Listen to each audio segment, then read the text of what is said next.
Pranay. Yes yes BJP ఏమనుకుంటుంది ప్రేమ్ గాంధీ గారు? మరి ఈరోజు కాంగ్రెస్ ప్రక్రియ మొదలు పెడతా ఉంది. గ్రామ స్థాయిలో ఏదైతే కంప్లీట్గా కూడా గ్రామ సభల ఆధారంగా లబ్ధిదారుల ఎంపిక జరుగుతుంది. అంతేకాకుండా ఇప్పుడు జరుగుతున్నటువంటి క్షేత్ర స్థాయిలో కంప్లీట్గా కూడా దీనికి సంబంధించినటువంటి ప్రక్రియను పూర్తి చేయబోతా ఉన్నాం. అంతేకాకుండా ఈ యొక్క సర్వే ఆధారంగా ఇప్పుడు ప్రస్తుతం కుటుంబ సర్వే చేస్తున్న నేపథ్యంలో ఈ సర్వేల ఆధారంగా కూడా కంప్లీట్గా లబ్ధిదారులకు ఇండ్లు చేకూరే విధంగా కాంగ్రెస్ పార్టీ ఇందిరమ్మ ఇండ్ల కార్యక్రమాన్ని ఈ నెలాఖరులోగా పూర్తి చేసే ప్రయత్నం చేయబోతా ఉంది. దీనికి సంబంధించిన శ్రీకారం కూడా ఈ నెలాఖరులో చేస్తామంటూ కూడా కాంగ్రెస్ పార్టీ చెప్తుంది. ప్రేమ్ గాంధీ గారు దీనికి ఏం చెప్తారు మీరు?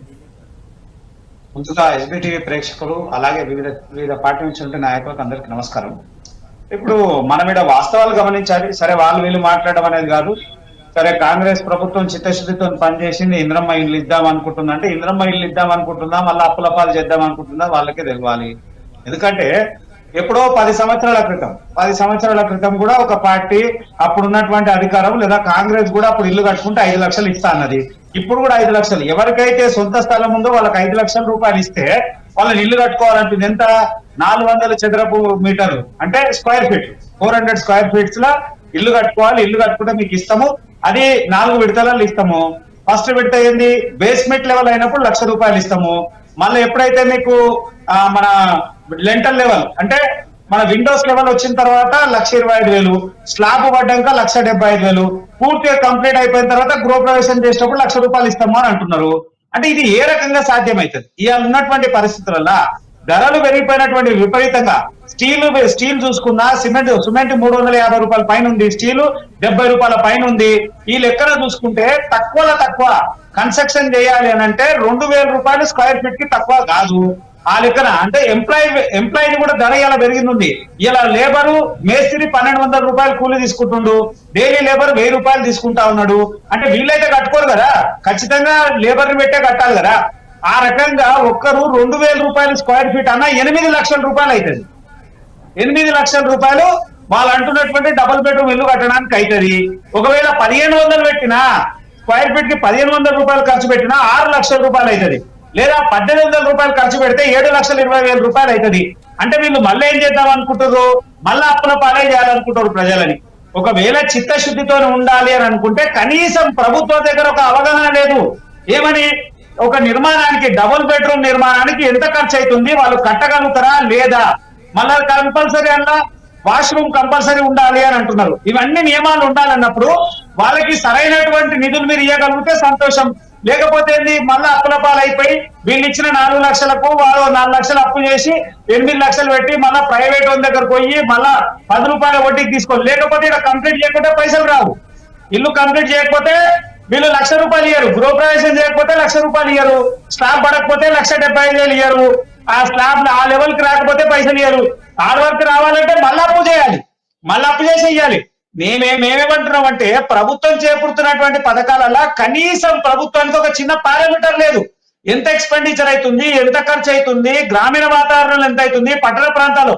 ఇది నేను చెప్పిన లెక్క మీకు గ్రామీణ వాతావరణంలో. ఒకవేళ సిటీ అటువంటి ప్రాంతంలో అంటే రంగారెడ్డి జిల్లా కానీ వికారాబాద్ ఇక్కడ హైదరాబాద్ కి ఆనుకున్నటువంటి ప్రాంతాలలో ఇల్లు కట్టుకోవాలంటే 2,500 రూపాయలు కన్నా తక్కువ ఖర్చు కాదు.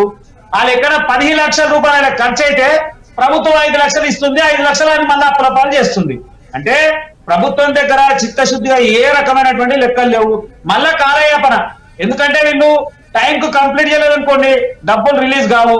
డబ్బులు రిలీజ్ కాలేదా వాడు మళ్ళా పనోనికి కానీ వానికి కానీ వీనికి కానీ అప్పు తెచ్చియాలి. మేమేమంటున్నాం, మీరు ఎట్లా ప్రభుత్వం కట్టాలనుకుంటుంది కదా, ప్రభుత్వం ఒక సిస్టమ్ ని ఫాలో చేయమనండి. ప్రభుత్వం ఎక్కడెక్కడ నిర్మించాలనేటువంటి వాతావరణం పెట్టండి. లేదా ఎటేటా ఇచ్చేటువంటి ప్రయత్నం చేయండి. లేకుంటే ప్రభుత్వమే వాళ్ళకి మెటీరియల్ ఇచ్చేటువంటి ప్రయత్నం చేయండి. ఏది లేకుండా ఇచ్చేసేటువంటి ప్రయత్నం చేస్తే మళ్ళీ ఆయన అప్పుల పాలు చేసినట్టే. ఏదో మనకు క్లియర్ కనబడతా ఉంది కదండి. మనం అందరం కూడా తెలుసు ఇవాళ ఉన్నటువంటి ధరలు ఏ పరిస్థితుల్లో ఉన్నాయి. ఎప్పుడో 5 ఏళ్ల కింద ఇచ్చారు. మేమేమంటున్నాం, ఇవాళ డబుల్ బెడ్రూమ్ వీళ్ళు అంటున్నటువంటి 400 స్క్వేర్ ఫీట్ల ఇల్లు కట్టాలి అని అంటే కనీసం 8 లక్షల రూపాయలు కావాలి. 8 లక్షల కన్నా తక్కువలా కట్టలేరు. ఒకవేళ కట్టాలనుకున్న యజమాని లేదా వాళ్ళు ఎవరైతే అప్లై చేసుకున్నటువంటి వ్యక్తి ఉంటాడో ఆయన సొంతంగా మళ్ళా 3.5-4 లక్షల రూపాయలు ఖర్చు పెట్టుకుంటే గానీ పని కాదు. మళ్ళా 3.5-4 లక్షల పరిస్థితి ఏంది? ప్రభుత్వం ఏమైనా మళ్ళీ ఆర్థిక సహాయం చేస్తుందా? దానికి ఏమైనా కొలెటరల్ లోన్ ఏమని ఇస్తుందా, ప్రభుత్వమే లేకుంటే ఇంకేదైనా పథకం ద్వారా లోన్ ఇస్తుందా, మళ్ళీ ఏం చేయాలి?